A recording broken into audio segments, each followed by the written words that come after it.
L'ancien secrétaire du président de la République du Cameroun, le professeur Titus Edzoa, a fait dimanche soir une apparition surprise dans l'émission « La vérité en face » d'Equinox TV, où il annonçait un vibrant appel au départ à la retraite de l'actuel président Paul Biya. 41 ans. Désolé de vous interrompre, ce rapport peut contenir des commentaires soumis au choix de l'auteur. S'il vous plaît, si vous êtes nouveau sur cette chaîne, veuillez vous abonner et activer la cloche de notification. De cette façon, vous serez averti lorsque nous publierons de nouveaux rapports sur cette même chaîne. Merci. Le professeur Edzoa a souligné le grand âge du président, soulignant qu'il a déjà 90 ans et qu'il ne peut plus diriger efficacement les affaires du pays. Paul Biya détient le record du président le plus âgé au monde. Après plus de 60 ans au pouvoir au Cameroun et 41 ans à la tête de l'État, sa fatigue se fait de plus en plus visible. Le professeur Edzoa, lui-même ancien homme politique emprisonné pour sa foi, a appelé le président Biya à accepter une transition pacifique du pouvoir.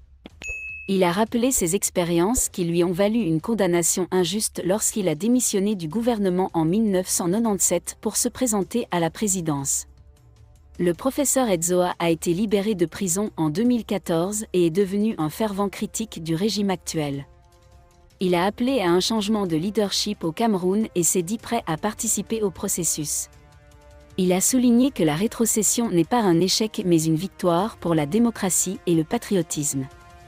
Il a déclaré qu'il était temps pour le système actuel d'admettre ses erreurs et de permettre une transition pacifique pour sauver le Cameroun. Ces propos font écho au débat grandissant au Cameroun sur le successeur de Paul Biya. Les appels croissants en faveur d'un changement pacifique et d'une nouvelle ère politique ont alimenté l'espoir d'un avenir meilleur pour le pays. Plus de 100 morts, Paul Biya, 4 années d'inertie face au glissement de terrain tue les Camerounais. Entre octobre 2019 et octobre 2023, le Cameroun a connu plusieurs glissements de terrain meurtriers qui ont coûté des vies. Ces développements récents ont suscité des inquiétudes quant à la sécurité nationale et à la préparation aux catastrophes. En octobre 2019, un glissement de terrain dévastateur s'est produit à Bafoussam, dans l'ouest du Cameroun, après 2 jours consécutifs de fortes pluies. Au moins 42 personnes ont été tuées, dont 4 femmes enceintes. Les recherches se poursuivent dans l'espoir de retrouver d'autres victimes.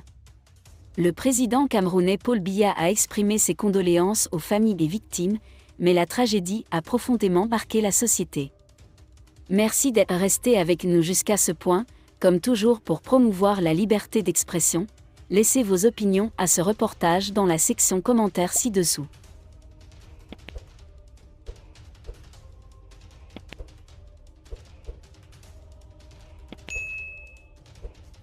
Si vous avez aimé cette vidéo, merci de liker, partager, commenter et surtout vous abonner à la chaîne.